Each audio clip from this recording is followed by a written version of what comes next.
Today, we're in the White Mountains and headed up to the highest point in the Granite State.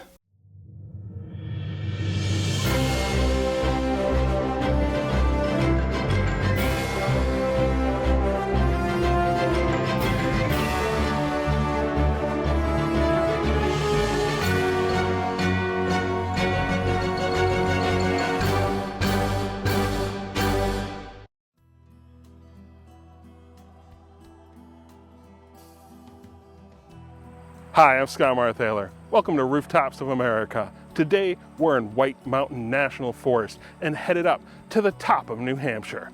But before we start this adventure, take a moment and click that red subscribe button below and the bell icon next to it for all the latest Rooftops of America updates.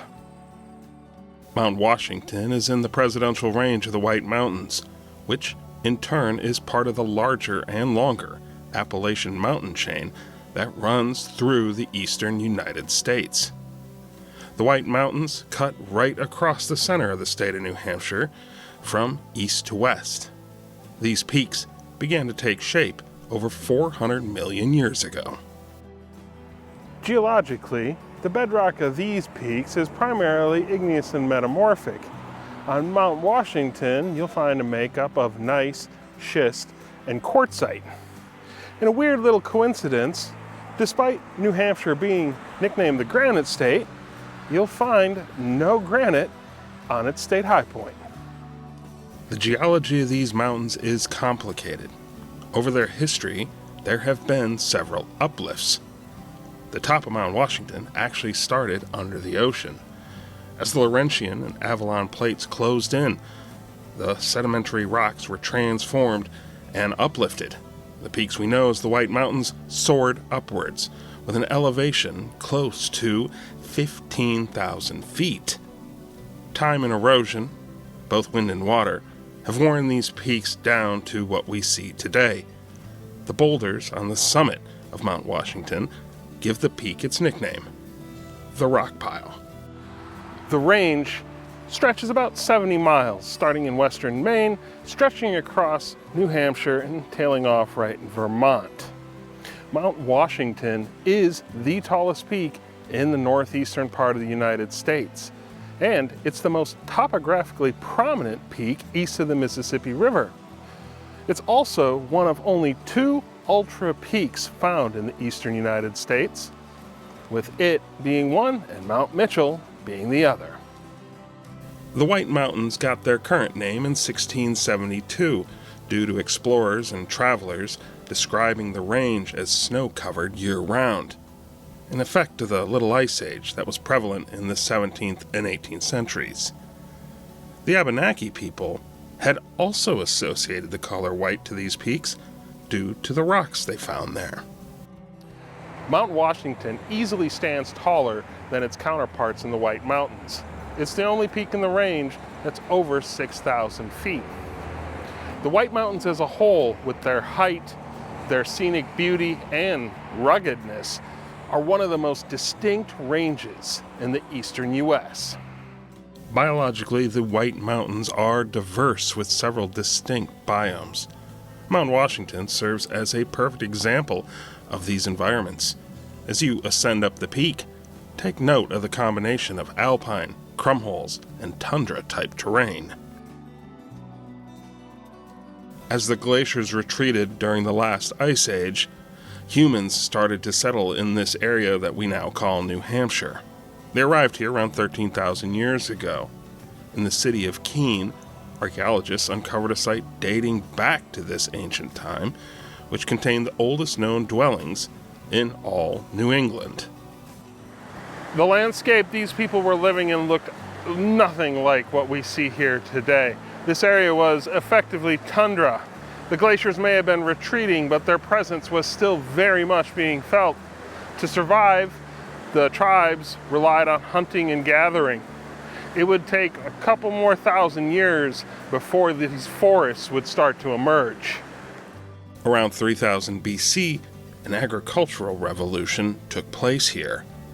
The predominantly hunting-gathering tribes switched to growing crops, most notably the Three Sisters: corn, beans, squash. This change led to a more settled life, and permanent communities started to form. Many of the tribes here were Algonquin and later became part of the Abenaki Confederacy. Their wigwam villages could have been found along the lakes and rivers, dependent upon farming, fishing, and hunting and trapping.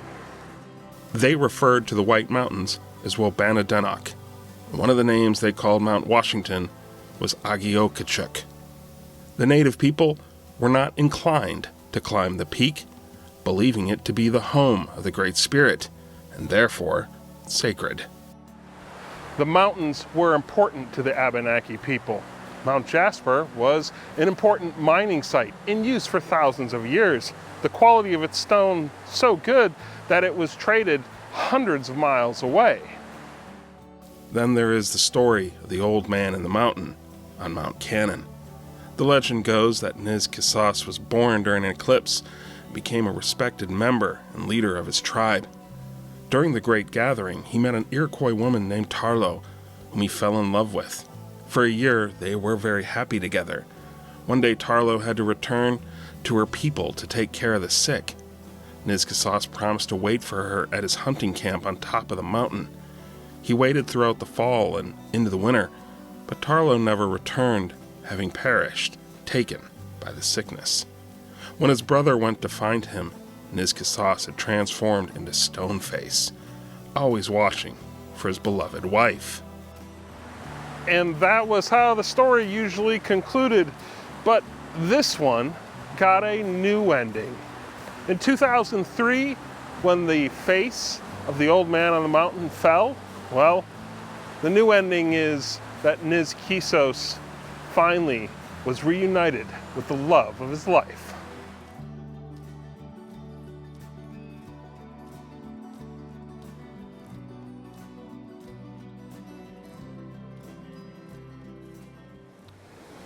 Those intrepid explorers, the Vikings, may have been the first Europeans ever to sail past or set foot in New Hampshire. But if they did, they left no written record. There's another line of thinking that suggests that maybe John Cabot, the Italian explorer who worked for the English, may have actually sailed past here in 1497. But once again, there is nothing recorded about it. In 1524, another Italian, Giovanni da Verrazzano, did record seeing the mountains in the distance. The first European to explore New Hampshire more closely was Englishman Martin Pring, sailing up the Piscataqua River in 1603. 2 years later, Samuel de Champlain would sail along the coast, and later, in 1615, John Smith of Jamestown fame mapped the coastal area. Both Champlain and Smith noted the peak during their explorations, with Smith describing it and the surrounding mountains as Rocky Mountains. The English had begun annual fishing expeditions off the coast of New England as early as the 1600s. But establishing a colony here, well, that was another story entirely. This place didn't really become its own concern until 1623, when Charles I issued a charter to two individuals, Captain John Mason and Sir Ferdinando Gorges. In 1629, the two men in turn split the territory into two sections, Mason taking the west and Gorges the east. Gorges's section eventually becomes what we now know as Maine. Captain Mason, though, intended to turn his grant into a fishing enterprise. England had been fishing off the coast of New England annually since the turn of the 17th century. Mason would name his grant after the county of his birth, Hampshire. And he took colonization seriously, investing up to 22,000 pounds of his own fortune, a significant sum of money in those days. The hard work of actually establishing a colony here, though, fell to a man named David Thompson, who didn't waste any time, establishing a settlement at Odioran's Point in 1623, though it was abandoned a few months later. That said, The first continuously inhabited settlement in New Hampshire is now the community of Dover, also established in 1623. Mason had always intended to visit his colony, but he never got the chance. He would die in 1635.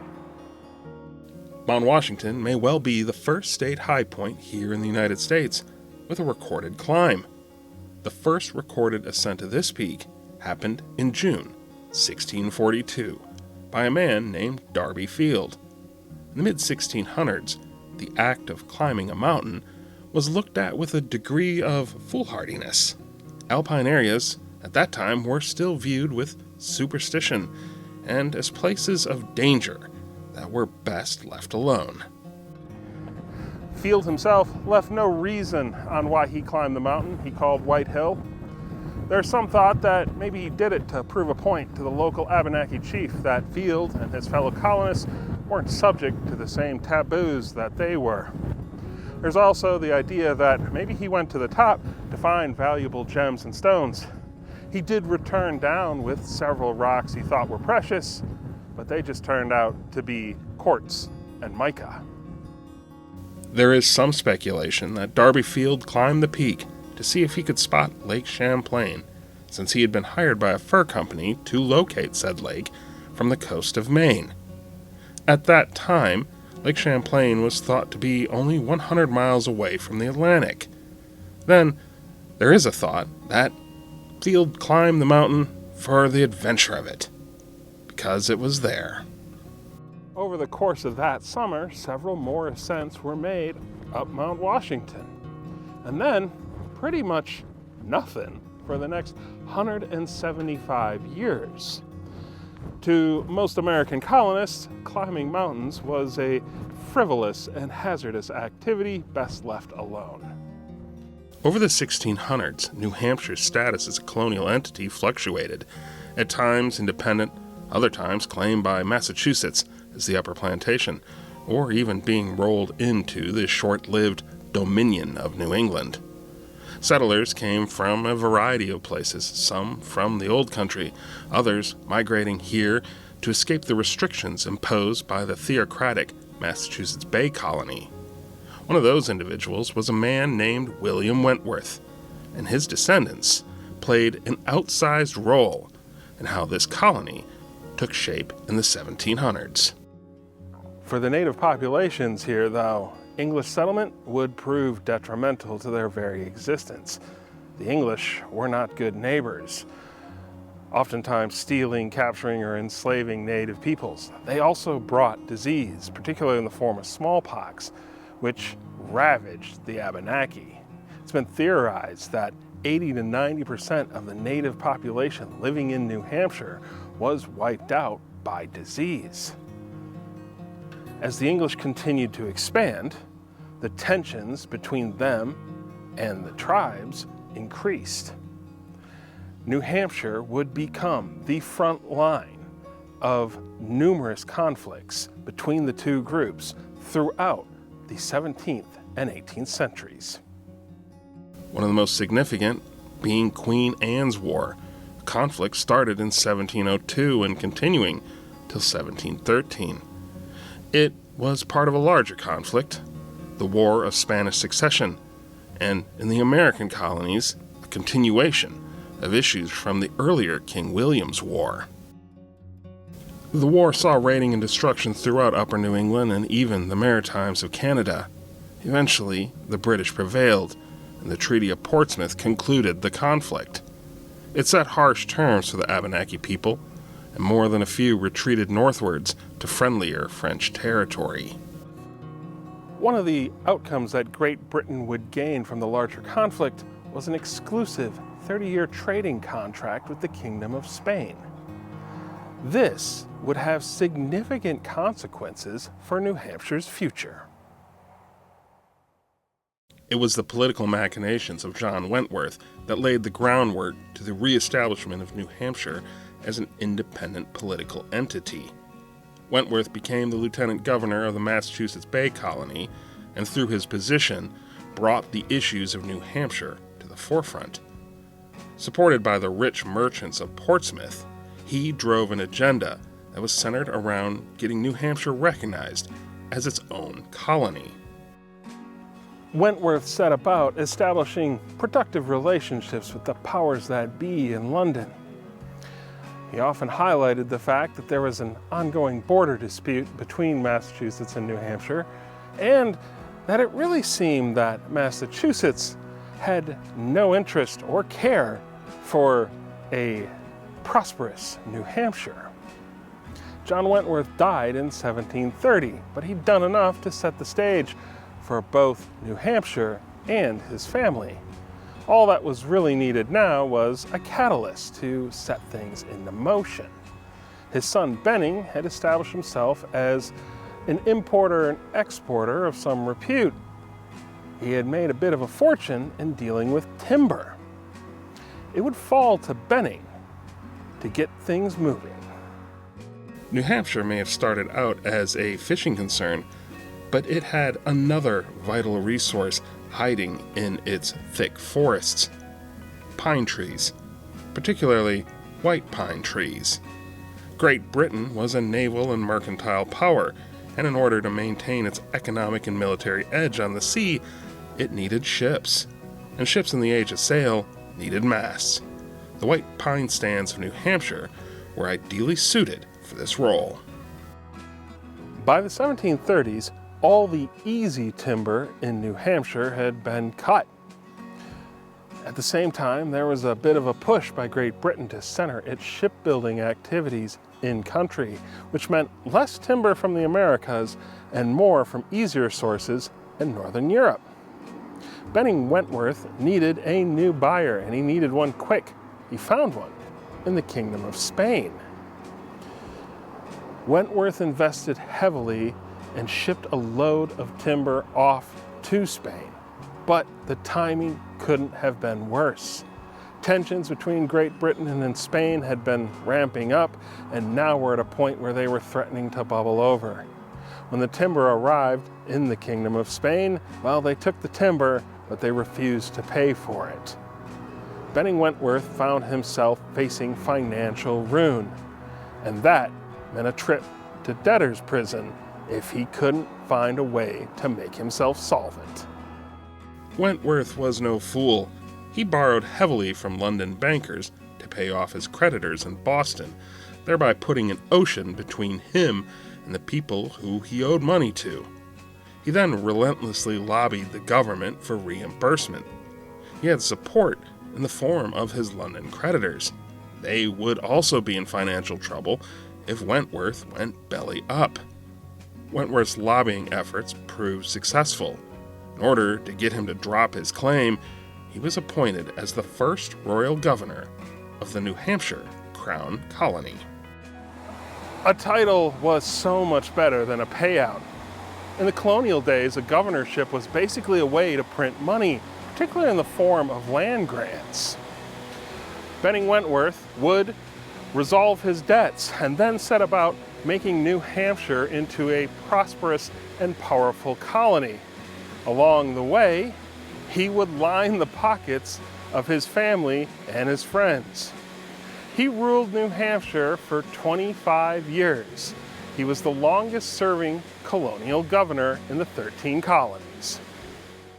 The New Hampshire in Wentworth's time was not the New Hampshire we know today. Most of the activity was centered in the south, around Portsmouth. The northern reaches of the colony were still very much the frontier, the White Mountains effectively serving as a wall to the north. Governor Wentworth would issue land grants to this part of New Hampshire almost immediately following the French and Indian War. He was not about to wait to see how things settled out. Prior to this, he had actually went out and purchased the unauthenticated claims from the descendants of John Mason, believing, whether they were real or not, that they would provide sufficient legal cover for him to exploit this frontier. Any expansion to the north, though, was put on hold when the American Revolution kicked off. New Hampshire was an active participant in the struggle, sending militia to Boston to fight in some of the opening battles, and being the first of the American colonies to declare independence and write up its own constitution. Throughout the colonial time period, Mount Washington would, in effect, be the colonial high point for at least 3 different entities: the Massachusetts Bay Colony, the Dominion of New England, and the province of New Hampshire. Despite grants being issued, this area remained a veritable no man's land. In 1784, a federal geology party explored and surveyed the mountain and gave the peak its current name of Mount Washington, naming it after then General George Washington, the commander of the recently victorious Continental Army. For the first few decades of the new country's existence, Mount Washington was thought to be the national high point. The mountains would prove to be a formidable obstacle, and it wasn't until after the American Revolution when people finally started to settle in this area a bit more thoroughly. Even then, this wilderness was described as inhospitable and potentially lethal. Still, hardy souls would strike their claims here.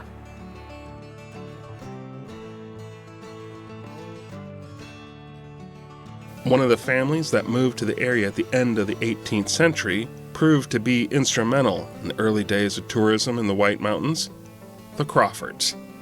Abel Crawford saw a lot of potential in the area, and in 1792 built an inn at Hart's location. It was an ideal spot, the notch connecting the northern and southern parts of the state. New Hampshire soon set about building a road through the area. Traffic increased substantially, with the shorter route now open to the public. Abel's father-in-law established an inn on the other end of the notch as well. Innkeeping wasn't the only thing, though, that the Crawfords got up to. Ethan Crawford, one of Abel's sons, started to guide people up to the summits of the various peaks. He even went one step further, and he built the first house on top of Mount Washington in 1821, though it only lasted about 5 years before it was destroyed by the hostile weather. To make access easier, the Crawfords started building trails up to the summits of the surrounding peaks, to include one of Mount Washington's most famous trails, the Crawford Path. These days, the Crawford Path is the oldest trail on the mountain, first cut in 1819. It's also the oldest continuously used and maintained hiking trail in the United States. By 1841, it was expanded into a bridle path, allowing for visitors to reach the summit by horseback. All these efforts by the Crawfords changed the way people viewed the mountains. No longer was the wilderness just the domain of frontiersmen or pioneers. The Crawfords had opened up the wilderness as a recreation activity for everyday people. While the White Mountains may have slowly been growing in popularity, it was a tragedy that lodged them firmly in the national conscience. By the mid-1820s, the Willey family lived in Crawford Notch. On August 28, 1826, an intense period of rain triggered a mudslide on the nearby mountain. The family fled their home to escape the landslide, but instead found themselves directly in its path. The entire family and 2 hired men were killed. In a bitter twist of irony, the house they were originally in remained unscathed. This tragic event, coupled with the wilderness of the area, proved alluring for artists seeking to capture the untamed wilderness aspect of the region. The White Mountain artists weren't necessarily a movement, though they proved influential. The first artist to come here to specifically paint the area was Thomas Cole, who then went on to found the Hudson River School, one of the first unique art movements in the United States. During the 19th century, over 400 artists painted the scenery of the White Mountains, and the mountains remain popular landscape subjects to this very day. Artists weren't the only ones drawn to this area, though. Their ranks were soon joined by authors and scientists. Writers such as Nathaniel Hawthorne, who wrote a short story entitled The Ambitious Guest, a fictitious account of the Willie tragedy. Henry David Thoreau, the naturalist and philosopher, would first visit the White Mountains in 1839, the first of several trips that he would make here during his life. The scientific community took interest in the White Mountains as well, and of particular note was American botanist Edward Tuckerman. Much of his work was centered around Mount Washington, and he spent decades cataloging its flora. Tuckerman Ravine on the mountain is named in his honor. All these parties would bolster the reputation of the White Mountains as something special.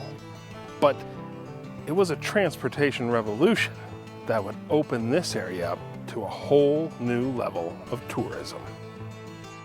The arrival of the St. Lawrence and Atlantic Railway served as a herald for the golden age of hotels in the White Mountains.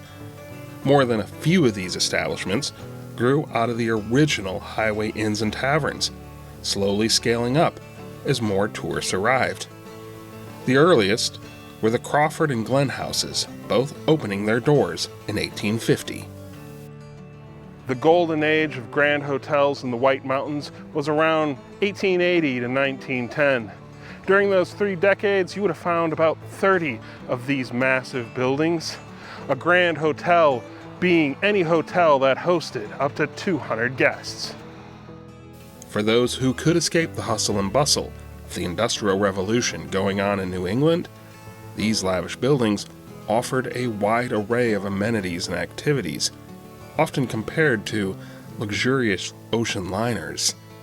Vacationing here wasn't a short-term thing. If you could afford it, you'd spend an entire season here. Over the 20th century, the number of grand hotels dwindled. But if you want to catch a glimpse of those bygone days, well, you can, because the Omni Mount Washington Resort is actually one of the last of its kind. It was originally opened in 1902, and it still provides services and entertainment to this very day. Lumber would be a driving force in New Hampshire's economy. Eventually, logging would take a toll. The coveted white pine stands had all but disappeared by the end of the Colonial period, and other tree stands were gone by the end of the 19th. All this deforestation led to the next major change here, a strong push for preservation and conservation. In 1911, the Weeks Act was passed by Congress and signed into law by President William Howard Taft. It enabled the creation of national forests in the eastern United States. In 1914, the federal government began acquiring land. By 1918, the White Mountain National Forest was established. It's the easternmost national forest here in the United States, covering up to 800,000 acres across New Hampshire into Maine. This place welcomes up to 6 million visitors a year and is one of the premier recreation areas for folks in New England.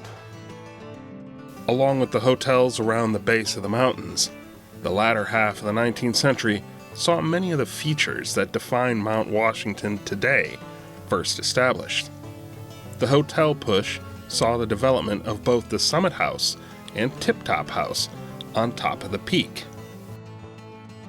The Summit House was constructed in 1852. The first version lasted 20 years until it was replaced in 1872 by a much grander iteration, a 110-bedroom hotel with well-appointed accommodations. It was destroyed by fire in 1908. The third version was more reserved, only 35 bedrooms, but it remained until it was torn down in 1978, making way for the current home of the Mount Washington Observatory. Unlike its counterpart, the Tip Top House still remains. It is the oldest surviving building here on the summit of Mount Washington, and it's believed to be the oldest surviving mountaintop hostelry in the world. Built in 1853 from rock blasted from the mountain for a cost of about $7,000, this building went through a variety of iterations as a hotel, annex, part observatory, and even housing the print office of Mount Washington's very own newspaper. In 1987, it was restored to serve as a museum, featuring exhibits from Mount Washington's storied history. It's open to the public for a fee from early May to early October.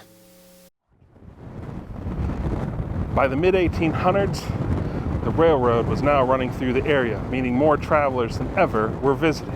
More people wanted to get to the top of Mount Washington, but they weren't interested in going up the old ways of hiking trails or bridle paths. They wanted a new route to the top. The proposed solution was a carriage road. Construction on the 7.6-mile route began in the summer of 1854. It was back-breaking work carving it out, and it wouldn't open to the public until 1861. The road quickly gained popularity and was soon billed as the first man-made tourist attraction in the United States. A few decades later, the road played host to the first auto race in the United States. The inaugural Mount Washington Hill Climb was held in July 1904. The event was organized by early car manufacturers to show off the capabilities of these newfangled horseless carriages.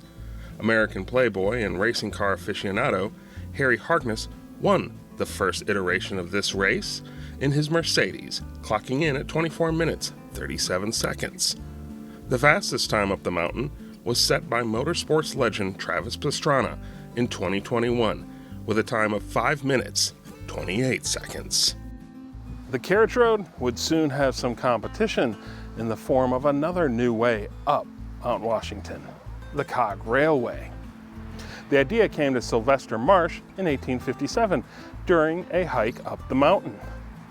While it had started off pleasant enough, by the time he and his hiking partner had gotten above treeline, the weather had turned into a life-threatening storm.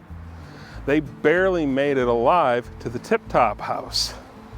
The experience greatly affected Marsh, and he thought there had to be a safer way to reach the summit. When Sylvester Marsh first proposed building a railway up Mount Washington, his idea was viewed as madness. Apparently, the state legislature was convinced it was impossible, but since Marsh was fronting the project with his money, it would not be a loss for the state. One legislator stated that Marsh should be given a charter not only to Mount Washington, but the moon, due to how ludicrous the idea seemed.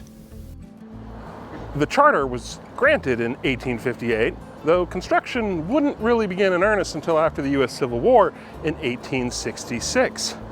The path the railway would end up taking was actually blazed decades earlier by Ethan Crawford. There are parts on this railway that exceed 35%, though on average, it's about 25% of grade. It makes it the second steepest mountain climbing railway in the world. And also, by the time it was completed, it was the first mountain climbing cog railway on the planet. No less than the great showman P.T. Barnum himself declared it the second greatest show on earth. His circus being the first, of course. He wasn't the only celebrity to take the cog to the top. In 1869, President Ulysses S. Grant rode it to the summit as well. These days, the engines powering visitors up to the top run on biodiesel, though there are still 2 steam-powered locomotives in the inventory, both of them over 100 years old.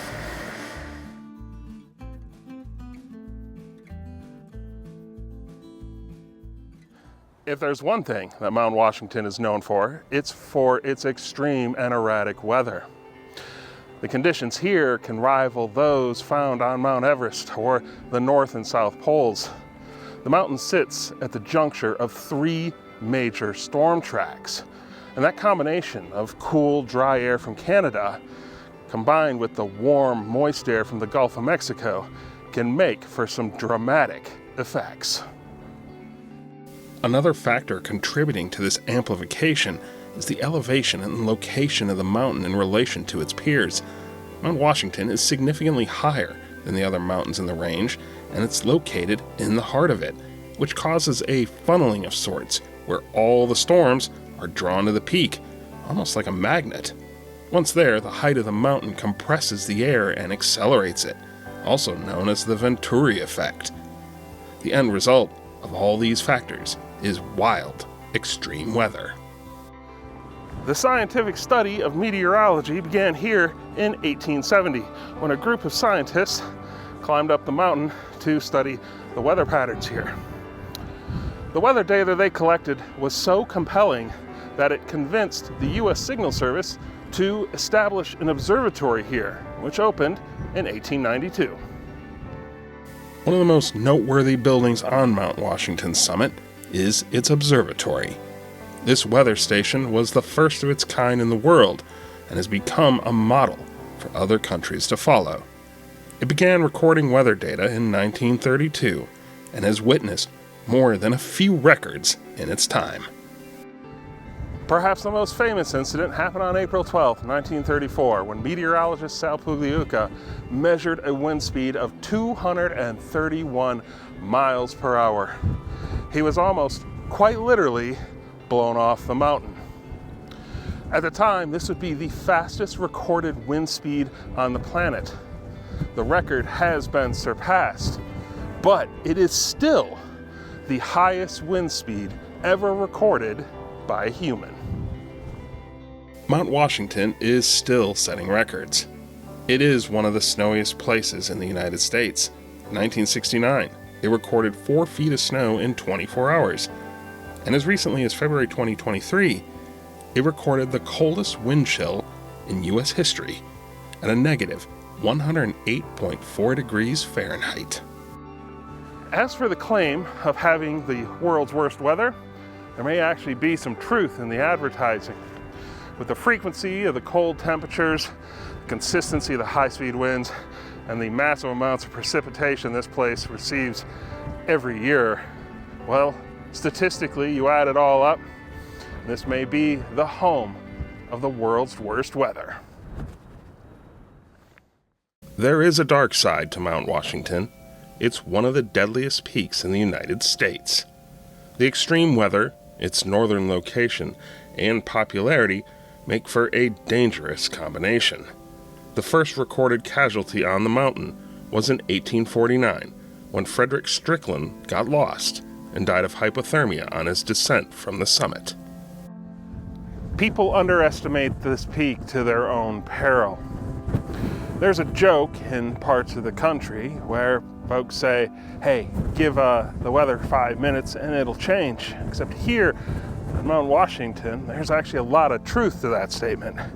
It can be a beautiful summer day at the base, but by the time you're at the summit, well, it could very well feel like winter. Many of the casualties here were from people who were just not prepared for the conditions that they would be exposed to. The New Hampshire Fish and Game Department conducts an average of 200 rescues a year for hikers in need of assistance. Not everyone is lucky. There is a board with all the names of the people who have died on Mount Washington. It's a sobering sight and a reminder that this peak is not ever to be taken lightly. Mount Washington has had more fatalities per vertical foot than any other mountain in the world.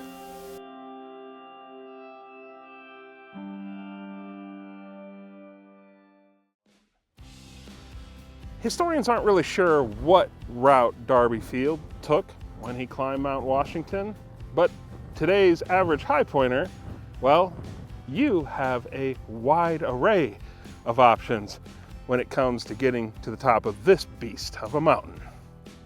There are a variety of routes, but if you want to ascend via a bit of history, follow the legendary Crawford Path, or if you want a scenic route, try Tuckerman's Ravine.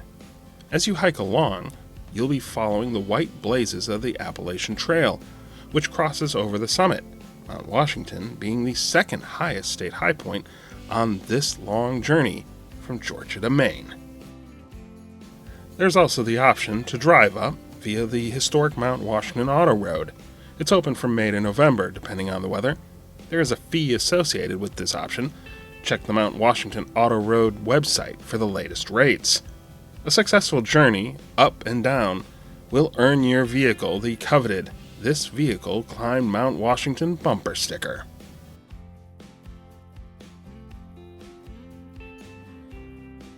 Finally, there is the option that is unique to this state high point, the Mount Washington Cog Railway, which is how I'll be going up. There's a fee to take this legendary train. I feel that it's worth it to get a unique perspective of the mountain and to experience some amazing engineering history. Let's go check it out.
Once you are on the top, you can check out the museum, get some refreshments, or purchase some souvenirs. But our goal is the summit, and you'll find the high point behind the current Mount Washington Observatory, just to the right of the Tip-Top House. You'd think it'd be hard to miss, but the summit can get so fogged in, it can become a bit of a challenge to find. And here we are on the summit of Mount Washington, the rooftop of New Hampshire. With an elevation of 6,288 feet, this is the 18th highest state high point in the USA. I'm Scott Marthaler. Thanks for joining me on this episode of Rooftops of America. Before you go, leave a comment and click those like and subscribe buttons below, and I'll see you soon.